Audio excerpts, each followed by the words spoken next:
Alright guys, it's Jahlon with the Paradox Gaming Network, and today we are going to continue Ashes 101 on PvP. This is going to be your introduction to PvP part 2. We're going to talk about corruption, and this video is going to be pretty long. There are a lot of misconceptions about corruption. I'm going to repeat something several times throughout the video, because sometimes it takes 3 or 4 times for somebody to hear something before it sinks in. I want to let everybody know this is updated as of April 2019.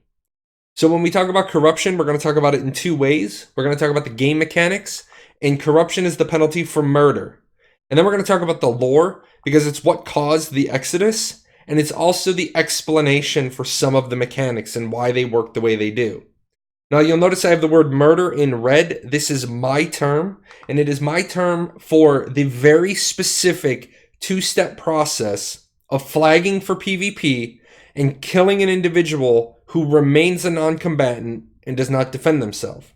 Now, I need people to understand it is very, very specific for when you will get corruption.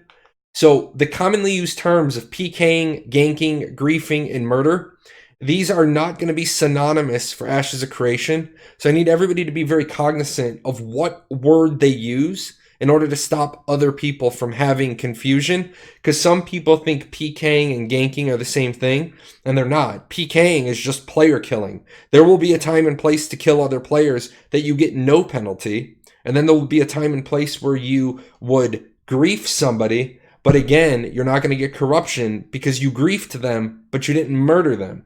You've blown up their caravan 15 times. Yeah, that could be considered griefing them, but it's not murdering them. So let's make sure we use the right words at the right time.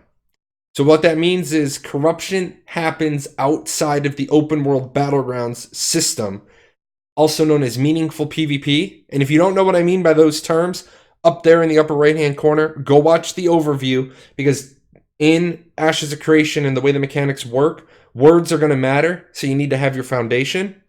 I do want to be crystal clear. There is no corruption during caravans, castle sieges, guild wars, node sieges, and node wars. Corruption does not apply. So what I want to do is I want to show you the 2-part system, the attack and the kill. So here is from the Ashes of Creation wiki. I borrowed their chart for combat stages and what your status is. The first part of this is the attack, and a non-combatant flags to kill a non-combatant or a corrupted. Oh, I'm sorry. A non-combatant flags to kill another non-combatant or a combatant. They become a combatant. There is no status change when you attack a corrupted, and I'm going to go into that one a little bit later. But you'll notice that the non-combatant attacks a non-combatant, and they only become a combatant because this is only part 1. This is the attack. The next part means that you could stop and not kill somebody and not gain corruption. The corruption isn't gained until the second part on the kill. So you became a combatant and the person you were attacking remained a non-combatant. Now you're corrupted. But if the person you attacked flagged to defend themselves, they also became a combatant. So there is no change because there is no corruption penalty for attacking a combatant. Now, the other one is if you're corrupted and you kill a non-combatant, you get more corruption. But as a corrupted, if you kill a combatant or you kill another corrupted, there is no change. So I need everybody to look at these charts and understand them, because a lot of people got it in their head that once you're corrupted, everybody you kill grants more corruption, and that is not true. That is a misunderstanding of the system and why people have blown this out of proportion. You only gain more corruption if you kill a non-combatant. Break this down a little bit further with some parts removed. You've got this part of it is one of the 2 highly controversial parts of the system. You have the why a non-combatant can choose to attack, and the rationale lore-wise is that corrupted are monsters. Mechanically, the game is going to view them as no different than an NPC as part of the environment. Now, the other part of that is this side is once you are corrupted, anyone can attack you. Your opponents can stay non-combatants, and this kind of screws you over because if they kill you, you die. If you kill them, you get more corruption. Now, A lot of people are, you know, still upset about this one. I want to break this down how it works, and then I want to show you what I'm hoping we can maybe get Steven to adopt, but we'll see how this goes. So this is how it works so people can see graphically. You have this individual who is corrupted, and you have this non-combatant, and it doesn't matter who attacks who, the non-combatant stays a non-combatant, never gets the flag status. How some people want this to work is if that non-combatant elects to attack the corrupted, what some of the open world PvPers want to have happen is this individual then would become a combatant. They elected to join combat. Now, Steven's explanation is why he doesn't want that is somebody would run around being corrupted as bait. People would flag up to kill him. And then what happens is these other individuals that are friends of the corrupted guy would just jump in, kill you, and then there would never be an in-depth portion to the corruption system. You'd basically have one person, just a little bit of corruption to be a legal target. Everybody would flag to try to kill him. So, yeah, unfortunately, gamers, we have to accept the fact that, yeah, we would do that. We would game that system. So here's how I think it should work. So the open world PvPers, I want you to know, I'm on your side in this. I don't like the fact that a non-combatant can flag. So here's how I think it should work. You have your corrupted individual, and you have your non-combatant. If the corrupted individual chooses to attack the non-combatant, the mechanics as they are written today would remain in place.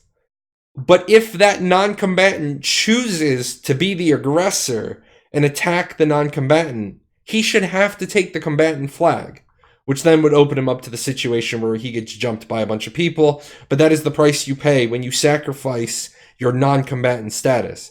Maybe it's my background in the military and non-combatant being drilled in the back of my head, but I definitely get what Steven is saying, and I definitely support what he's saying. I'm just thinking that we can do it this way and make it a little bit better and a little bit more interesting, and this is where I need you guys' help. I always need comments so that I can roll stuff up. If you think this is a better system, leave me a comment below. So I want to talk about the mechanics of the death penalty now, and this is another one where people don't really get it. They've read a little bit and they've run off with their hysterics. Let's really drill down into these. So upon your death, you're going to get a death penalty, and this is gaining negative experience. This isn't losing experience. You're going to gain negative experience. You're never going to de-level, but what you are going to have is a reduction of your stats. You also drop a percentage of your raw materials. A combatant takes a 50% death penalty. A non-combatant gets a 100% death penalty. And a corrupted gets a 300 to 400% death penalty. So, while a negative experience, like I said, your skills and your stats are reduced, you have lower health and mana, you have lower gear proficiency. So, obviously, you don't want to die a lot, and you definitely don't want to be corrupted because when you die, you're going to get a lot more negative experience. Now, the PvP are concerned. Nobody will fight back. Want to underline here, you drop a percentage of your raw materials. But here's the big part. Combatants take a 50% death penalty.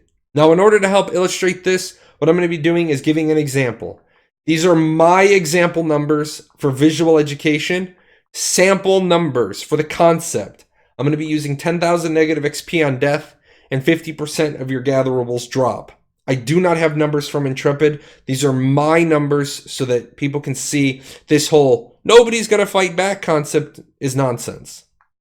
So the first example is we're going to use corn. This is what's going on. You've got a farmer and he's out there and he's gathering wild corn. He needs it to make cornbread so he can advance his cooking, sell stuff at his tavern, whatever have you. And you got a PvPer comes along and decides, you know what, I want to kill this person. Now, there's a decision-making process that's going to go on in the farmer's head.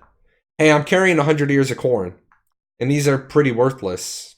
So I'm not going to fight back because I'm going to stick it to you. I'm going to make you take corruption for killing me. I don't really want to fight you. You outgear me, you outlevel me, you outskill me, whatever. So I'm not going to fight back. So here's your result. The farmer dies. Poor farmer. And he gets 10,000 negative XP because he died in PvP. He also drops 50 ears of corn because he drops 50% of his gatherables from my number. Again, my number. The knight, well, the problem is he's now committed murder. He has chosen a flag on somebody and killed somebody who remained a non-combatant and didn't defend themselves. The knight commits murder. He gains corruption, but he gets 50 ears of corn. He gets to pick up 50% of those gatherables. Now, the knight, while he's corrupted, that corruption is going to affect his stats, his skills, his health, his mana. The more corruption he gets, the harsher the effects. And if he keeps killing corn gathering farmers, he's going to have the potential to drop his gear. When he dies and he finally clears all of his corruption, okay, he's just this one death is going to give him 30 to 40,000 XP loss. Again, my numbers. He's going to have that negative experience penalty where his stats, skills, health, mana, gear, proficiency are all reduced. So it's like a double whammy. So this is where I get where the PvPers of the world are saying, nobody will fight back and the system's going to suck. And one more time, I'm going to remind you about this combatant reduction to the penalty. So let's do a different example. Let's do dragon seeds. And this is just an item I made up. And we're going to say that they're hella worth a lot of gold. Like lots and lots of money. And they spawned out in the wild. And it requires a master farmer to harvest. Somebody who has a very, deep line into the farming profession to pick these seeds. Well, you got your, you got your PvPer, and he's keeping an eye on this dragon seed patch because what he's waiting for is a farmer to come along who's a master farmer. So now the master farmer gets done picking all these dragon seeds, and the PvPer says, "I'm going to attack you." Again, that same thought process is going to happen in the farmer's head. I have 100 dragon seeds on me, and these are pretty damn priceless. I'm going to go ahead and fight back, because even if I know I'm going to die, a combatant takes a 50% death penalty. So the farmer flags up and defends himself. The end result, again, the farmer had no chance. The farmer still dies. But let's look at what happens. The farmer's only going to gain 5,000 negative XP, and he's only going to drop 25 of those dragon seeds because he only takes a 50% death penalty. Now, our knight, he did not commit murder because the farmer flagged up to defend himself to take that reduced death penalty. He does not gain corruption, but he only gains 25 of those dragon seeds. He would have preferred, in that case, for the farmer not to flag up because he would have gotten half of the priceless seeds instead of only half of a half. So, again, these are my conceptual examples. These are not from Intrepid, but this is just to put the mentality out there that, yes, people are going to defend themselves. They are going to flag because they don't want to lose as much stuff. It's going to work the same way for ore. Yeah, I have 100 iron ore on me. Yeah, you're going to kill me for 100 iron ore? Take your corruption. I have 100 diamonds on me. I'm probably going to fight back so I only lose half of my drop instead of my whole drop. I'm going to talk about the lore for just a second. For those of you guys know that I'm big on immersion, I'm big on reasons and explanations for why I'm doing what I'm doing. And there was a great calamity that happened on Vera, and all the Verans were forced to flee their homes. And the corruption is responsible for the exodus to Sanctus. Citizens fled through these divine gateways. This calamity is so just detrimental that the gods themselves had to intervene in order to save the people of Vera. Now, if you don't know all of the lore, remember that the 4 major races were created in the god's image. The remaining 7, the 7 were originally 10, and they made a race called the Ancients, made the Ancients just like the gods. After a big war, they had to divide out their divine characteristics among 4 races. Remember, the Tulnar, you come about later. Not everybody made it through the gateways. They entered the gateways, but the call got disconnected, the slipstream got disrupted, and they got shot back to Vera. And this is the setting for Apocalypse Battle Royale. Why are you crashing back to the planet, killing everybody? Because your mind is infected with the corruption. It's already too late for you. Even though you see that storm, you're trying to survive the corruption storm, you're already affected by the corruption because you have to eliminate everybody. You think by doing that, you're going to survive. And you crash back to the planet on a magically spawned griffin, but that's okay. It's okay. The corruption mechanic is tied to the lore. It's why people can kill you without taking a penalty. It's because you're so twisted. You're no longer a man or a woman. You're no longer a sentient being. You're a monster. And that's why you can just be outright killed. Also, remember, corruption is partially responsible for the creation of the Talnar. When we get a little bit more information on that, I'll talk about it. But remember, the Talnar are the result of the gods intervening for people that were corrupted and, mixed with the minor races and the species of Vera. So, little bit there for you to go and, research if you're a big Talnar fan. And that's it for today. I wanted to cover corruption in depth. It's really hard to talk to people when they have it in their head. Nobody's going to fight back. Well, get over that mindset.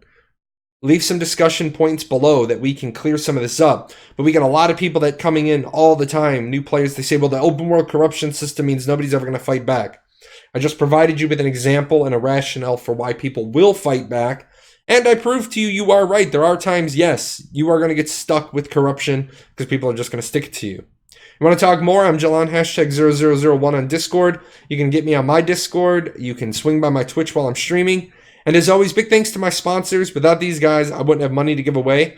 Down in the description below, there is a link. You can go ahead and click on that, and it'll take you to a giveaway form. I'll be giving away gift cards at the end of the quarter. So thanks for watching, and next up is Node Wars versus Node Sieges and what the key characteristics differences are. You guys take care. Hey, where are you going? You're not done yet. See these videos? This video's up here to watch. You gotta go over here. Hit the chibi. Subscribe to the channel. Check out the webpage. And I'll see you guys on Twitch.